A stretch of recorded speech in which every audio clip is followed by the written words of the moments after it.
अस्सलाम वालेकुम वरहमतुल्लाहि वबरकातुहू। सो व्यूअर्स, आज नावल स्टार्ट करने से पहले अल्लाह पाक का नाम लेते हैं। बिस्मिल्लाहिर्रहमानिर्रहीम। ब्लैकबर्ड ने सुकून का सांस लिया और जल्दी से कप्तान के कैबिन को ताला लगाकर राहदारी से लंबे लंबे कदम उठाता गायब हो गया।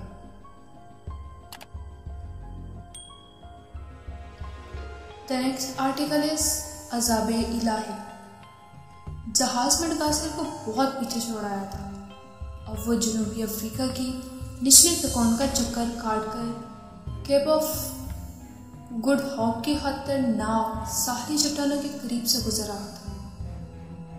ये खतरनाक चट्टानें साहिल के साथ साथ समुद्र के नीचे 40 मील तक फैली हुई थी। ब्रेडस्ट्रॉक का डेंजर पॉइंट निकल चुका था। जहाज का कप्तान बुर्ज पर दूरबीन लिए सुबह से खड़ा था और समुद्र का मुसलसल जायजा ले रहा था। यहाँ से गुजरते हुए उसे हर वक्त चौकस रहना पड़ता था। जरा सी बेहतियाती से जहाज समुद्र में छुपी हुई चट्टानों से टकराकर पाश पाश हो सकता था, लेकिन तजर्बाकार कप्तान जॉनसन हमेशा बड़ी महारत के साथ जहाज डेवनशायर को इन खूनी चट्टानों से निकाल कर ले जाया करता था। वो आज भी मुतमिन था। उसे अपने तजर्बे और महारत पर पूरा भरोसा था। ब्लैकबर्ड भी टॉम के साथ अर्शी के जंगले के साथ लगा दूर केप टाउन के साहिल की स्याह लकीर को देख रहा था। जहाज के दूसरे मुसाफिर भी वहां खड़े जायजा ले रहे थे। इन सबको इल्म था कि वो एक इंतहाई खतरनाक समुद्री खाड़ी को अबूर कर रहे थे। कमज़ोर दिल ताजिर और औरतें दिल ही दिल में दुआएं मांग रही थी कि जहाज खैरियत से गुजर जाए। टॉम के सुनहरी बाल समुद्र की हवा में उसके माथे पर लहरा रहे थे। ब्लैकबर्ड के चेहरे पर फातिहाना चमक थी। कीमती याकूत उसकी थैली में अनमोल लाल के साथ उसकी कमर में बंधा था। याकूत की चोरी का किसी को बिल्कुल भी इल्म नहीं हुआ था और हो भी कैसे सकता था। कोई खजाने के हनी कमरे की जांच पड़ताल करता तो हकीकत सामने आती ना। दोपहर का वक्त था। आसमान बिल्कुल साफ। समुद्र में हल्की हल्की मौजें उठ रही थी। हवा बड़े सुकून से चल रही थी। कप्तान दूरबीन आंखों से लगाए बुर्ज पर खड़ा था और जहाज के इंजीनियर्स के साथ काम दे रहा था और जहाज के इंजीनियर्स के साथ साथ अहकाम दे रहा था। कप्तान के हुक्म के मुताबिक एक तनोमंद इंजीनियर जहाज की चरखे को कभी दाएं और कभी बाएं घुमा रहा था। जहाज के खुले हुए बादबानों में से कुछ बादबानों को लपेट दिया गया था। जहाज साइमनस्टोन के इलाके से निकलकर अब कॉन्स्टेंटाइन के हल्के में से गुजरने लगा था। अचानक कप्तान ने चिल्लाकर कहा, नॉर्थ वेस्ट 30 डिग्री, और उसके ऑर्डर के साथ ही जहाज 3 दर्जे का जाविया बनाते हुए शुमाल मगरिब की तरफ घूम गया। कप्तान को अचानक जहाज के बिल्कुल सामने एक स्याह चट्टान से उभरती दिखाई दी। जहाज उस स्याह चट्टान से बचकर आगे निकला तो चट्टान ने समुद्र में गोता लगा दिया। मालूम हुआ कि वो एक बहुत बड़ी व्हेल मछली थी जो भटकती हुई उधर आ निकली थी। कप्तान ने दूरबीन से देखा, व्हेल मछली कोई 2 मील के फासले पर जाकर एक बार फिर उभरी। उसके सर से पानी का एक जोरदार बुलंद फव्वारा छूटा और मछली गोता लगाकर समुद्र में गायब हो गई। नायब इंजीनियर ने कप्तान से कहा, केप गुड होप में व्हेल मछलियाँ कभी नहीं आती, ये कहाँ से आ गई? कप्तान ने दूरबीन लगाते हुए कहा, मालूम होता है व्हेल जख्मी है, वो रास्ता भूल गई है। यकीनन वो गुड होप की समुद्री चट्टानों से टकरा कर मर जाएगी। व्हेल मछली जहाज के मुसाफिरों ने भी देखी थी। वो जोर जोर से खुश होकर तालियां बजाने लगे। टॉम ने ब्लैकबर्ड से कहा, चचा क्या इस मछली का गोश्त भी खाया जाता है? ब्लैक बर्ड ने हंसकर कहा, तुम मेरे बुद्धू के बुद्धू हो अहमक। व्हेल मछली का गोश्त नहीं खाया जाता, बल्कि उसकी चर्बी से तेल हासिल किया जाता है जो कारखानों में काम आता है। जहाज की रफ्तार बहुत ही सुस्त थी। मालूम होता है कि वो फूंक फूंक कर समुद्र में कदम रख रहा था।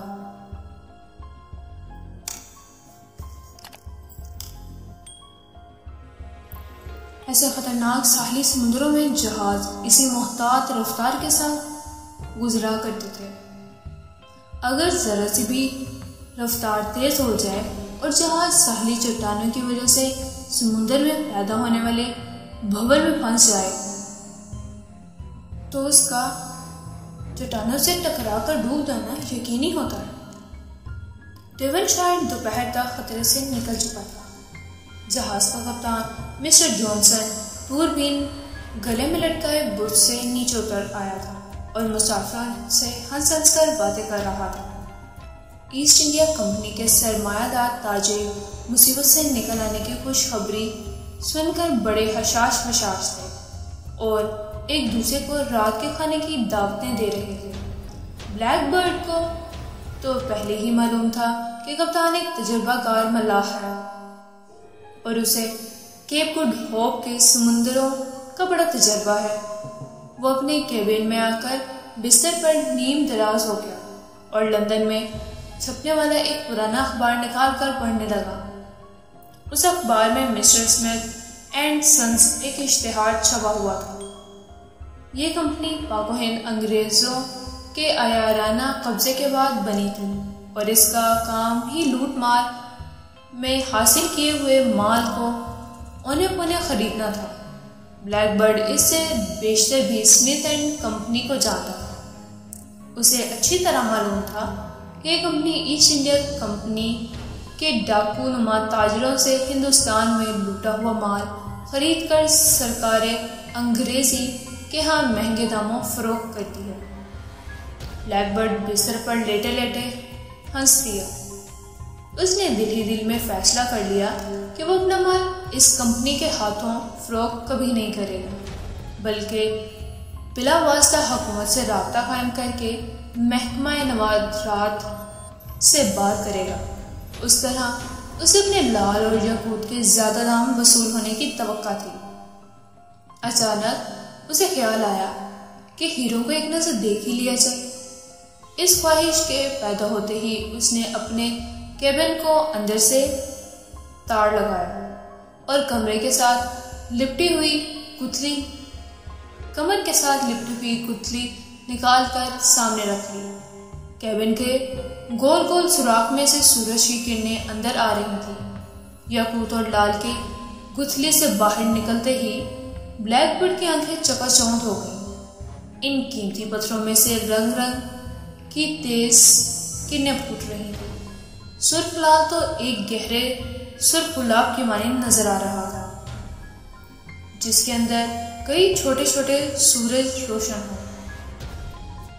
यही हाल याकूत का था।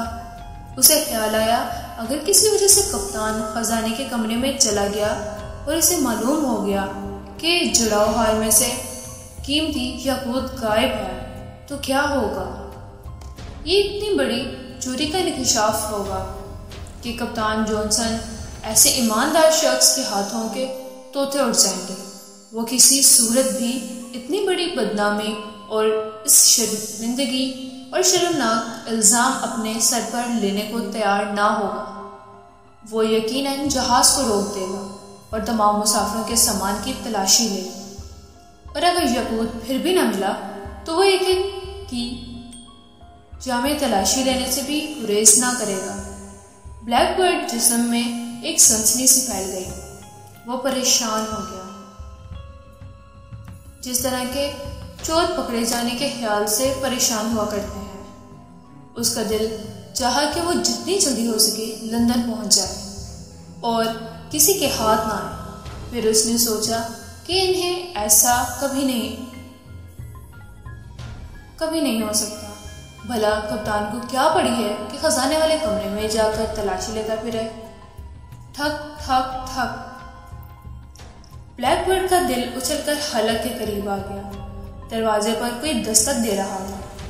उसने बड़ी फुर्ती के साथ कीमती पत्थरों को दोबारा गुठली में बंद करके अपनी कमर के साथ बांधा और उठकर दरवाजा खोल दिया। टॉम एक रुका लेकर अंदर आया। चचा जान, ये खत कप्तान साहब ने दिया है। ब्लैकबर्ड का दिल जोर से धड़कने लगा। उसके माथे पर पसीना आ गया। इसने धड़कते दिल के साथ और कांपती उंगलियों से हाथ खोला और पढ़ने लगा। सिर्फ एक सतर लिखी थी। मोहतरम काबिल इज्जत ब्लैकबर्ड साहब, मुझे बेहद खुशी होगी कि अगर आप चाय मेरे साथ बैठकर नोश फरमाएं। आपका कप्तान जॉनसन ब्रॉक। ब्लैकबर्ड की जान में जान। यह खत तुम्हें कप्तान ने कब दिया? अभी अभी चचा जान, मैं राहदारी में से गुजर रहा था कि कप्तान साहब मुझे मिले। वो मुझे अपने साथ कैबिन में ले गए और ये खत अपने जाती पैड पर लिख कर दिया। अच्छा देखो, मेरे आने तक तुम कैबिन में ही रहना। तुमने खाना खा लिया? खा लिया चचा जान। ब्लैकबर्ड ने टॉम को झड़कर कहा, तुम्हें 1000 बार मना किया है कि मुझे चचा जान मत कहा करो, सर कहा करो, जनाब कहा करो, समझे? समझ गया चचा। माफ कीजिएगा, समझ गया जनाब। ब्लैकबर्ड कपड़े तब्दील किए। छड़ी हाथ में लेकर सर पर बाबर हैट रखा और कप्तान के कैबिन की तरफ रवाना हो गया।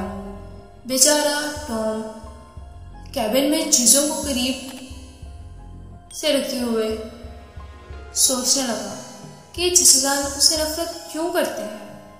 वो उसे अपना भतीजा समझने के बजाय एक घटिया नौकर क्यों समझते हैं। उसका दिल अपने मरहूम माँ बाप की मोहब्बत से भरा है। अगर उसके माँ बाप जिंदा होते तो उसे ये दिन देखने नसीब ही ना होते। वो इन्हीं ख्यालात में वो काम करता रहा। इधर मिस्टर ब्लैकबर्ड ने कप्तान के कैबिन के बाहर खड़े होकर दरवाजे पर आहिस्ता से दस्तक दी। कौन? अंदर से कप्तान की आवाज सुनाई दी। मैं ब्लैकबर्ड सर, तशरीफ लाइए। और ब्लैकबर्ड दरवाजा खोलकर अंदर दाखिल हो गया। कप्तान ने इंतहाई अंदर पेशानी से उसका खैर मकदम किया। वो कुर्सी पर बैठा एक रजिस्टर में कुछ लिख रहा था। ब्लैकबर्ड की आमद के साथ ही उसने रजिस्टर बंद कर दिया और उठकर हाथ मिलाया। तशरीफ रखिए मिस्टर ब्लैकबर्ड। शुक्रिया कप्तान साहब। ब्लैकबर्ड सुनहरी फूलदार हाशिए वाले सोफे पर बैठ गया। कैबिन की गोलाहनी ढकने वाली खिड़की खुली थी, जिसमें से समुंदर की ताज़ा और ठंडी हवा अंदर दाखिल हो रही थी। कप्तान ने घंटी बजाई, नौकर को चाय लाने का कहा और खुद मिस्टर ब्लैकबर्ड के साथ बैठकर बातें करने लग गया। ब्लैकबर्ड ने मुस्कुराकर कहा, खुदाबंद का बड़ा ही शुक्र है कि जहाज खैर खैरियत के साथ केप गुड होप के खतरनाक समुद्र से निकल गया। हाँ मिस्टर ब्लैकबर्ड, हमें हर हालत में खुदा का शुक्र अदा करना चाहिए। आप शायद पहली बार मेरे जहाज पर सफर कर रहे हैं। मैं इन समुद्रों का आदी हूँ। सभी मुसाफिरों को आप ऐसे माहिर और तजुर्बाकार कप्तान का बड़ा शुक्र अदा करना चाहिए और बहुत फख्र करना चाहिए। किसी मुसाफिर ने भी एक लम्हे के लिए परेशानी का इजहार नहीं किया। ब्लैकबर्ड कप्तान की खुशामद करके उसे खुश कर रहा था, वगरना हकीकत ये थी कि जहाज जब साहली चट्टानों के दरमियान से गुजर रहा था तो सबसे ज्यादा वही परेशान था। मिस्टर ब्लैकबर्ड, समुंदर का कोई एतबार नहीं। ये एक मोहब्बत करने वाली माँ की तरह भी है और एक जालिम दुश्मन भी है। हमें समुद्र से ज्यादा कप्तान की शफकत पर भरोसा है। ब्लैकबर्ड ने मुस्कुराकर कहा। कप्तान अपनी तारीफ पर खुश हुआ। इतने में खुशपोश बैरा चांदी के कीमती सेट में चाय लेकर आ गया। कप्तान ने चाय बनाई और दोनों इधर उधर की बातें करने लगे। खुली गोल खिड़की में से समुद्र की जानिब से हवा आ रही थी। कप्तान चाय की दूसरी प्याली बना रहा था कि अचानक वो यूं चौंका जैसे फिजा में कुछ सूंघ रहा हो। फिर उसके चेहरे पर एक तासुर पैदा हुआ। ब्लैकबर्ड ने भी इस तब्दीली को महसूस किया। खैरियत तो है कप्तान साहब, फिजा में तूफान की बू है। और इसके साथ ही जहाज आहिस्ता आहिस्ता एक तरफ को डोलने लगा और साथ ही खिड़की में से आती हुई धूप गायब हो गई। बादलों का यह गुलाब सा सूरज के आगे आ गया था। शायद तूफान आ रहा है। इतना कहकर कप्तान उठा और ब्लैकबर्ड से माजरत करके कैबिन में बाहर निकला गया। द नेक्स्ट आर्टिकल इज जहाज डूब गया। कप्तान तेजी से डेक पर आ गया। उसने आसमान की तरफ नजरें उठाई। बादलों का एक गुलाब आहिस्ता आहिस्ता आगे बढ़ रहा था। फिजा में एक खौफनाक तूफान के आसार थे। हवा की रफ्तार भी तेज हो गई थी। दूर बादलों में बिजली बार बार चमक रही थी। कप्तान ने फौरन हुक्म दिया कि जहाज को 90 डिग्री शुमाल मगरिब की तरफ मोड़ दिया जाए। जहाज इस तेजी से मोड़ा गया कि उसे जहाज के मुसाफिरों ने भी महसूस किया। जहाज के मुलाजिम बड़ी चाबुकदस्ती के साथ डेक पर इधर से उधर भागने लगे थे। मुसाफिरों में भी कुछ कुछ बेचैनी के असरात पैदा होने शुरू हो गए थे। इन्हें बार बार ये वहम आ रहा था कि इन्होंने जहाज पर सवार होकर सख्त गलती की है। वो जहाज पर ना ही सवार होते तो अच्छा था, मगर अब कुछ नहीं हो सकता था। वो अपनी लाखों करोड़ों रुपए की